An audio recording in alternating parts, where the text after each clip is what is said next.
Hello and welcome to another episode of Kill James Bond. I am November Kelly. I am joined, as always, by my friends Abigail Thorne and Devon. I'm not Abigail Thorne. Abigail Thorne died in an accident. She died of too much riz, and I am an actor that November and Devon have hired to play Abigail to help them get over their grief in this podcast. The so most I'm wearing played her clothes. member of Kill James Bond. Yeah. At least two people now have acted as you in production. Yeah, we're going to go back and we're going to do the 60s episode of Kill James Bond where Abby was played by like 6 different people. Oh god, yeah, forward sizzle. God, that's the inverse of Casino Royale. I've got that completely backwards, and I've invented a better movie where James Bond in Casino Royale is played by a rotating cast of actors. There's never that would be much it. funnier. Yeah, like that Bob Dylan film. Yeah. But yeah, so thank you for subscribing to the bonus feed. I got to pick the next one, and this is Alps. It's a Yorgos Lanthimos film, would you believe? World's biggest Yorgos Lanthimos fan picks Yorgos Lanthimos movie to talk about. Yeah. 2 for 2 on wearing merch of the films we're talking about, by the way. I wore the Michael Mann Heat shirt last time. And you've got the Yorgos hat I've got the Yorgos Lanthimos Beautiful. like a Kinds of Kindness baseball cap on as we record this. Just to get It's cool as hell. really parasocial with it, you know? But we're back to Yorgos, the Greek freak with the peak technique. He's back. Yeah, this is a great film to watch to alienate your friends. I watched this on a big sofa with a number of clouted up transsexuals, and let me tell you, silence in that room throughout the length of that movie. And I was acutely aware that what I had done in that moment was go, "Hey, do you want to watch this movie that I have to watch for work?"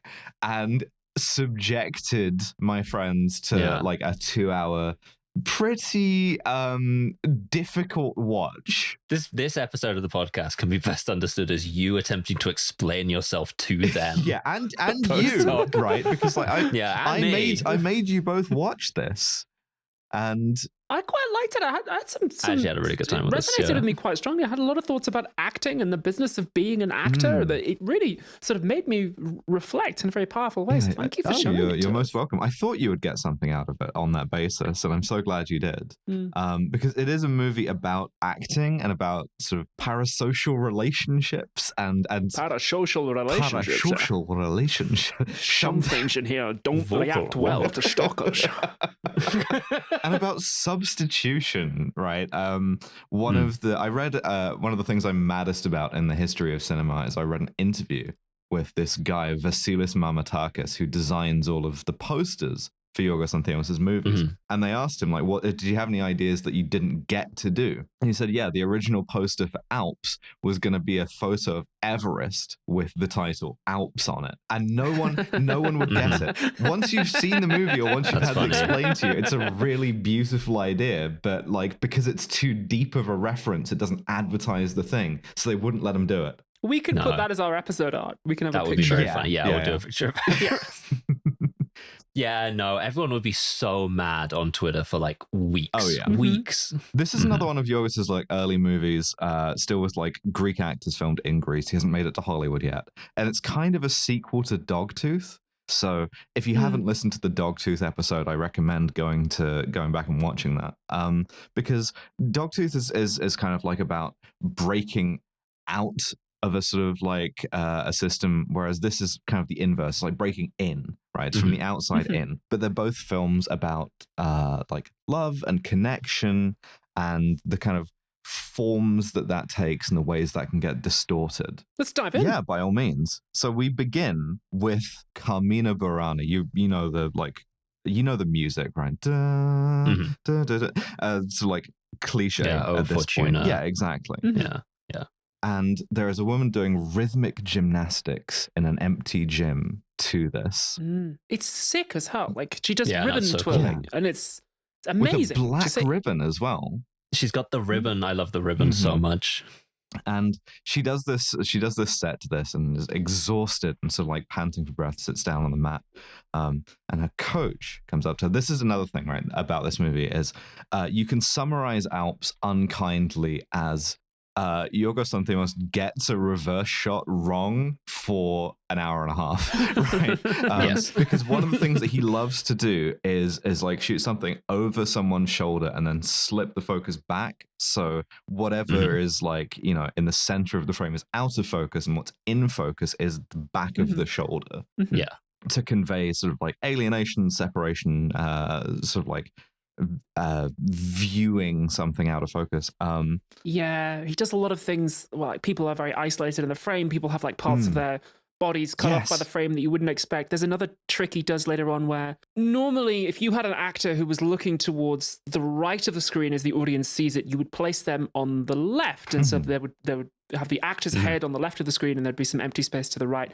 There's a shot he does later on where he kind of gets that wrong. And there's an actor who is looking off the right of the camera, but who's also on the right-hand side. So there's just, the consequence is that you really notice there's a lot of empty space around this person. And it's very, very effective. When I first saw it, I was just like, what the fuck's wrong with you? You need to fire a cinematographer. And then I was like, oh, wait, no, this is a film. Oh, yeah, okay. It's done on purpose. The empty space is so good. Like, even from the first shot, right? Like, we open with this long, like, steady shot of the gymnasium, and it's just, like, the gymnast is tiny in the middle of it, and it holds for long enough that you're like, okay, all right, we're going to be seeing a movie that's shot. Yeah. It's been shot. We're going to be doing things with the frame, huh? This actress playing the gymnast, by the way, Ariane Labed, is I think she is married to Yorgos Lanthimos, but she was also, I know her from another film called Attenberg, which I will have us do at some point. Which is kind of like a Greek coming of age thing. This is a wife guy movie. This is the Look How Hot My Wife Is movie. Yours is absolutely a wife guy. I think that's clear. I get it, yeah. I like it when filmmakers do that. I think that's always fun when male filmmakers make a Look How Hot My Wife Is movie. And she is. But so she finishes this routine. She's exhausted, and she's like frustrated with her coach, this older man. And she's like, I don't want to dance to Carl Orff. Right, I want to dance to like pop music, something contemporary, and it's really striking because what he says to her is, "You're not ready for pop, and if you raise your voice to me again," and crucially, she has not raised her voice at all. Didn't do that. I will break your arms and legs. And so we immediately get this like sort of like imposition of violence into the narrative, right? Of like this is a weird, unhealthy relationship these two have going on. Right. Yeah. Where he is like very domineering and very threatening, and controls her routine completely. Then we cut to one of Yorgos's favorite things to do, which is so listeners, the inside of a vehicle is a very difficult place to film. It's a very hard place to get like shots and reverse shots because it's like awkward and like you can't climb over things. There's a lot of reflective surfaces inside a car. So one thing that Yorgos loves to do is he loves to just like set up a close-up inside a vehicle and then just not cut away from that. Yeah. The whole scene inside the vehicle, we'll do it in one angle. I don't give a shit. We'll film that in half an hour and we're moving on, baby. So we cut to the back of an ambulance, we assume, because there's sirens. Yeah. And there's a woman in there, Mary, who is in very bad shape. She's very bloodied. She's very, we don't know how she was hurt, but she is clearly in a very bad way. And she's talking to this EMT or porter. Paramedic, just EMT, like ambulance crew. Yeah. Who is asking her questions, and it's a bit reminiscent of the opening of Dogtooth, this in that it's sort of like you would expect perhaps to be sort of like asked questions in that situation, like what's your name, like, and immediately though something goes wrong with this. It goes in a slightly surreal direction because he asks her like, oh, what's your name? Mary. Do people call you Mary or Maria? And when she says Mary, he starts calling her Maria. He says that. He says, I'm going to call you Maria. Which is like... This is like NHS care in year 2030. Yeah. You know? But so he's asking her about like her favorite actor. And you could plausibly read this in the moment as like, he's just trying to like keep her sort of like conscious and talking and take her mind off it. But it's very, very strange because it's like an interrogation. He's sort of like, who's your favorite actor? I will list some actors and you can tell me if you like them. Yeah, she's not going for it, and he's just like, I'll list some actors for you. And he's like, Brad Pitt, just like make a sign or something if this is your favorite, by the way. Johnny Depp. He's very deadpan too. Oh, going 0 for 2 on getting cancelled there as well. Like, I was gonna say, my note is bleeding out, waiting for him to say it. Uncancelled actor. Well, that's just the worst part, right? It's like, let's name two of the two most famous male actors I can think two of. men. Who's your favorite Hollywood producer? Stop me anytime. Harvey Weinstein. Who's your favorite filmmaker as you're lying there bloody in the Yorgos Lanthimos hat, wearing the Heat t-shirt? Not mentioning. That's the most like I love the movies fit you can have. Every single item of clothing you're wearing is a different like film thing. My dying breath is just like, I thought Amanda Stenberg's performance in The Acolyte was underrated. Tom Hardy did the same thing in Legend, and it was really good, but nobody liked it when they did it in Elves. All right, that is quite enough of that. If you want to hear the rest of this episode about a pathetic European girl failure, you're going to have to go to the Patreon, and that's patreon.com/killjamesbond, all one word, and sign up today for £5 a month, which is about what you'd expect to pay for a meal deal now of bloody days.